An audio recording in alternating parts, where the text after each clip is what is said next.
8월 보내는 마지막 주말입니다. 오늘도 주님과 함께 힘찬 출발이 있기를 바랍니다.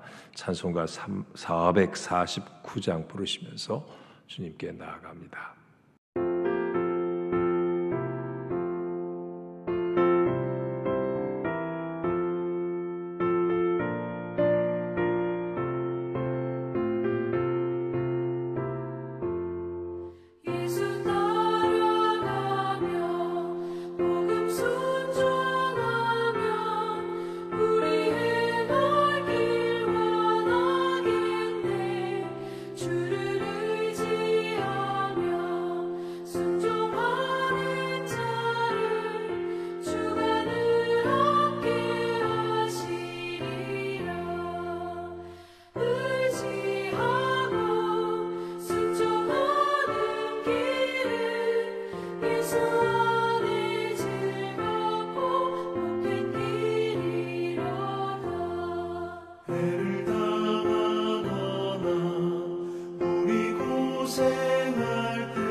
이 아침에 주시는 주님의 말씀은 사도행전 27장 1절로 12절까지 말씀입니다.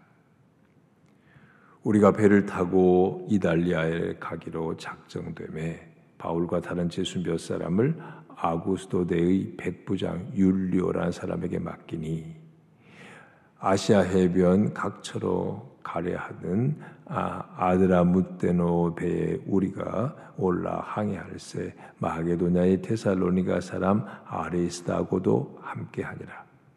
이튿날 시돈에 내리더니 율리오가 바울을 친절히 대하여 친구들에게 가서 대접받기를 허락하더니 또 거기서 우리가 떠나가다가 맞바람을 피하여 구브로 해안을 의지하고 항해하여 길리기아와 밤빌리아 바다를 건너 루기아의 무라시에 이르러 거기서 백부장이 이달리아로 가려 하는 알렉산드리아 배를 만나 우리를 오르게 하니 배가 더디 가 여러 날 만에 간신히 리도 맞은편에 이르러 풍세가 더 허락하지 아니하므로 살몬의 앞을 지나 그레데 해안을 바람막이로 항해하여 간신히 그 연안을 지나 미항이라는 곳에 이르러 라세아시아에 가깝더라.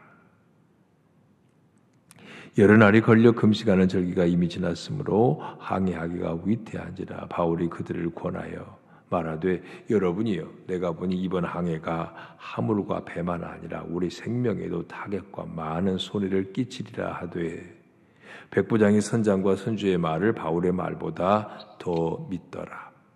그 항구가 겨울을 지내기에 불편하므로 거기서 떠나 아무쪼록 비닉스에 가서 겨울을 지내자 하는 자가 더 많으니 비닉스는 그레데 항구라 한쪽은 서남을 한쪽은 서북을 향하였더라. 아멘. 예, 사도 바울 복음에 붙들리고 성령에 붙들린 그가 제1차, 2차, 3차 전도 여행을 했습니다. 우리가 생각하는 건 놀러 다닐 여행이 아니고 전도하는 여정이었다는 거 사도행전에서 우리 함께 보았습니다. 이제 마지막 그가 가는 길은 하나님이 그 마음 가운데 주신 비전 따라서 세계 선교의 비전을 품고 로마로 가는 길입니다. 그래서 어떤 면에서는 이것도 바울의 선교 여정이니까 제4차 선교 여행 또 전도 여정이라고 표현해도 크게 틀리지 않을 겁니다. 자, 그런데 이제 1, 2, 3차는 바울이 성령에 이끌려서 자유자야의 몸으로 물론 전도 나갔죠. 많은 핍박과 환난과 감옥에 들어가는 일도 여러 번 있었지만 이제 오늘 4차 마지막 그의 전도 여정은 쥐수의 몸으로 로마 가게 됩니다. 예, 마음속에 품고 하나님이 그에게 주신 비전 따라서 가고자 했던 로마. 결국 쥐수의 몸으로 로마 행에 오르게 됩니다. 자, 그 장면이 오늘 27장 말씀이에요. 오늘 이거 말씀해 보니까 자, 우리가 배를 타고 이달리아에 가기로 작정됨에 바울과 다른 쥐수 몇 사람을 아구스도대의 백부장 율리오라는 사람에게 맡기니 이제 배를 타고 로마로 가게 됐는데 여기 아구스도대의 백부장, 로마 황제 직속 부대의 백부장입니다. 율리오라는 사람의 지휘하에 바울 외에도 다른 몇 사람의 죄수들이 있습니다. 그도 함께 이제 재판받기 위해서 같이 로마로 가고 있는 길입니다. 예, 우리가 이미 앞에서 사도행전을 통해서 배웠습니다만은 바울이 로마에 이런 죄수의 몸이 아닌 고생하지 않고 바로 갈 수도 있었습니다. 예루살렘으로 올라가려고 할 때 사도행전 20장에 보면 바울이 예루살렘에 올라가기 위해서 갈 때 다 주위에서 바울을 사랑하는 동역자들, 기도하는 교인들이 만류했습니다. 가면 죽습니다. 너무 환난이 훤히 기다리고 있습니다. 성령께서요 예루살렘에 올라가지 말라고 합니다. 라고까지 바울에게 권면했습니다. 그때 사도 바울이 예루살렘에 가는 길을 선택하지 않고 로마로 바로 갔다면 자유의 몸으로 갔을 겁니다. 그런데 바울은 그런 길을 선택하지 않았어요. 쥐수의 몸으로서 로마에 가는 것. 이것이 하나님의 일이었습니다. 물론 이게 사실 사도 바울이 훤히 이렇게 될 일을 알고 하는 건 아니었지만 결과적으로 보면 이게 하나님이 하시는 일이었어요.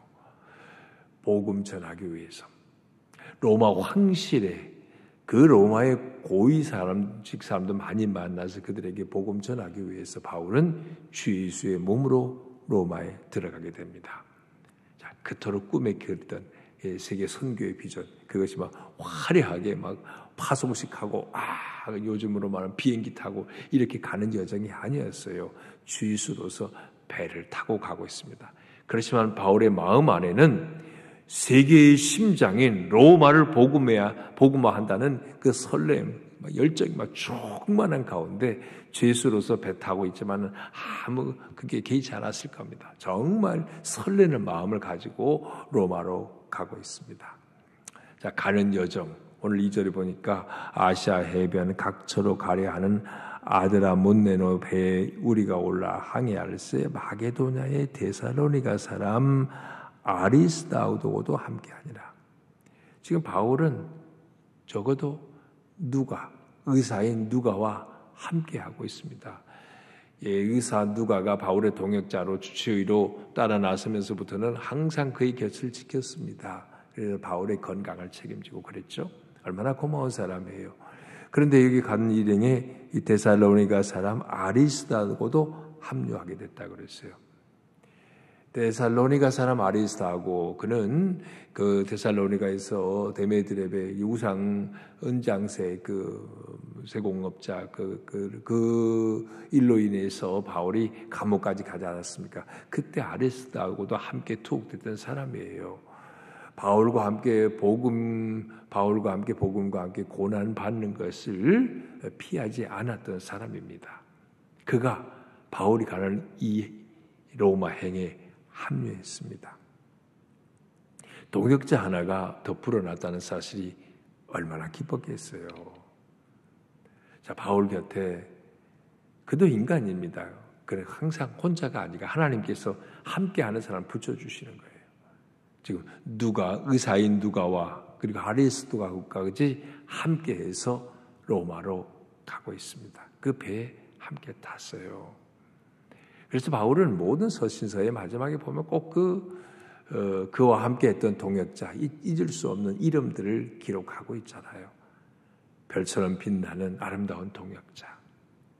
저같이 부족하고 연약한 목사지만 정말 목회 은퇴할 때 참 그래서 되는지 모르겠지만 정말 신실했던 동역자, 제 목회 여정에 위로자가 되고 도움이 되었던 그런 분들을 바울처럼 따로 정말 실명으로 쭉 한번 좀 책을 썼으면 어쩔까 그런 생각까지 있는데요. 하여튼 마음은 그렇습니다. 이제 그런 것들이 또 이제 누구는 그랬고 누구는 이런 말도 그런 또 오해도 불러일으키고 그럴 수도 있겠죠. 근데 그 심정은요, 바울의 심정을 이해하고 남음이 있어요. 주님께서도 선지자 대접하는 자에게 선지자의 상을 잃지 않겠다고 말씀하셨거든요. 아마도 바울 곁에서 이렇게 바울을 돕는 동역자들은 주님의 나라에서 바울이 받는 상급과 같은 상급을 받게 될 거라 우리는 그렇게 믿습니다. 주님이 그렇게 말씀해 주셨거든요. 자, 이렇게 바울이 가고 있는데 배가 이제 어디에 가냐면 3절에 보니까 이튿날 시돈에 되니 시돈의 배가 잠깐 머물렀습니다. 이때 백부장 율리오라는 사람이 관대하게 바울을 대했습니다. 율리오가 바울을 친절히 대하여 친구들에게 가서 대접받기를 허락하더니 여기 지금 이 시돈이라는 것은 벌써 배가 가이사랴에서 출발해가지고 그냥 128km 먼 거리를 왔어요. 시돈에서 배가 좀 잠시 쉬면서 백부장 율리오가 바울에게 친절하게 하면서 친구도 좀 만나고 오라고. 바울의 친구가 누구겠습니까? 딴 거 아니죠. 그리스도인들. 바울이 전도 여행 때 여기 시돈에도 들러서 전도했습니다. 그래서 그들 가운데도 교인들이 있단 말이에요. 그들을 만날 수 있을 때 바울을 얼마나 기뻤을까? 옛날에 내가 전도 여행 때 복음 전했고 그래 그들이 예수 믿고 있어요. 지금은 더 큰 비전을 품고 로마로 비록 죄수의 몸이지만 로마로 가는 이 도중에 그들을 다시 만날 수 있다는 게 얼마나 반가웠을까. 교인들이 그리스도의 형제들이 바울을 막 극진하게 환영했고 바울은 여기서 얼마나 위로와 힘을 얻었겠습니까? 인간적으로 보면 죄수의 몸으로 배 타고 지금 재판받으러 가는 거예요. 가이사 황제에게. 그렇지만 바울에게는 그게 아니에요. 주님의 심장 가지고 복음의 심장 가지고 그냥 끌어오르고 있습니다. 로마 선교에 대한 비전 때문에. 이런 가운데 중간에 이렇게 한번 만났던 것이 얼마나 큰 반가움이었을까. 우리 교회도 1년에 5, 6명 이상의 선교사님들이 들어오시잖아요. 한 번씩 이렇게 선교 보고도 하고 그러시는데 또 딱 하고 어려운 형편에 계신 선교사님들 선교 보고 끝나면 교우들 많지는 않지만 그냥 한두 번 어쩌면 두세 분이 이렇게 식사 대접을 한다거나 딱해 보이다 하고 이렇게 성교비라고 또 이렇게 그 여비를 좀 주시는 분들이 있어요. 얼마나 고마운지 모르겠습니다. 그 선교사님들이 식사 한 끼 대접받는 게 그렇게 감격하거든요. 바울이 지금 그랬을 겁니다. 딱 그런 마음. 로마로 예수의 몸으로 가고 있는 바울 선교사에게 그 교인들이 옛날 복음 전해 들었던 교인들이 극진하게 환영할 때 바울이 얼마나 위로와 힘을 얻었겠냐고요. 자, 다시 승선해서 배 여정은 가고 있습니다. 4절 이하에 거기서 우리가 떠나가다가 맞바람을 피하여 구브로 해안을 의지하고 항해하여 길리기아와 밤빌리아 바다를 건너 루기아의 무라시에 이르러. 자, 무라라고 하는 이 무라시라고 하는 이곳에 이르러서는 배를 바꿔 탔습니다. 거기서 백부장이 이달리아로 가려 하는 알렉산드리아 배를 만나 우리를 오르게 하니 이제 배를 바꿔 타서 환승을 했습니다. 그 다음에 계속되는 항해 여정이 매우 힘들었다는 것을 이제 본문이 증거합니다. 얼마나 힘들었는가 보면 7절에 보니까 배가 더디가 여러 날 만에 간신히 니도 맞은편에 이르러 풍세가 더 허락하지 아니하므로 살몬의 앞을 지나 그레데 해안을 바람막이로 항해하여 간신히 그 연안을 지나 미항이라는 곳에 이르니 라세아시에서 가깝더라. 매우 순조롭지 못했던 항해였다는 것 7절이 말해주고 있죠. 뭐 배를 타고 항해하다 보면 항상 순풍만 있는 거 아니죠. 세상이 그러지 않습니까? 역풍도 만나요. 이제 뭐 내일 보면은 광풍이 나옵니다. 광풍을 만나는데 인생 긴 안목에서 보면요. 순풍도 주님이 인도하시고 역풍도 광풍도 하나님이 다스린다는 거 우리는 믿게 됩니다. 어쨌든 그런 막 그냥 어려운 항해였지만 미항에 도착했어요. 미항에 제대로 도착했습니다. 자, 여기 미항에서 그 다음에 일어난 일이 이제 오늘 그 다음 말씀 보면요. 9절에 여러 날이 걸려 금식하는 절기가 이미 지났으므로 항해하기가 위태한지라. 금식하는 절기 대속죄일을 말하거든요. 유대 원력은 티스리월 10일인데 이 태양력으로는 9월에서 10월 사이예요. 이때가 이제 가장 많이 바람이 심하고 태풍이 불어올 때가 바로 그때라고 합니다. 그래서 이제 이때 배가 출항한다는 건 매우 위험한 일이에요. 그래서 바울이 권했습니다. 권면했어요. 뭐라고 권했냐면 10절에 말하되 여러분이요. 내가 보니 이번 항해가 화물과 배만 아니라 우리 생명에도 타격과 많은 손해를 끼치리다. 이 계절이면 항상 그냥 바람이 세차게 불어오고 태풍의 위협이 항상 있다는 거 바울은 잘 알고 있었습니다.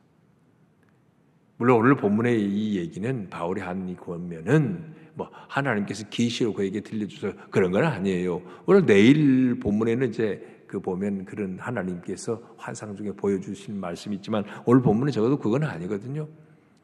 바울이 전도 여행 때 적어도 여기를 11번 정도는 왔다 간 것으로 기억돼요. 여기 지났다는 것으로 기억이 돼요. 그 바울이 여기에 너무 권합니다. 자기 경험적으로 봐도 꼭 이때면 태풍을 만날 수밖에 없다는 것. 그리고 좀 더 우리가 지나치게 보면 바울이 기도하는 사람이잖아요. 상식적으로도 또 경험적으로도 또 과학적으로도 이때 되면 태풍이 와. 이걸 알고 있었어요. 거기다가 기도하는 사람 바울에게 어떤 그 감각 같은 게 센스가 있었지 않았겠어요. 그래서 권면한 겁니다. 지금 얘기하는 거 아주 위험하다고. 잘못하면 어떤다고요? 배만 아니라 우리 생명에도 타격과 많은 손해를 끼칠 거다. 이렇게 권면했어요. 그런데요, 사람들이 어땠습니까?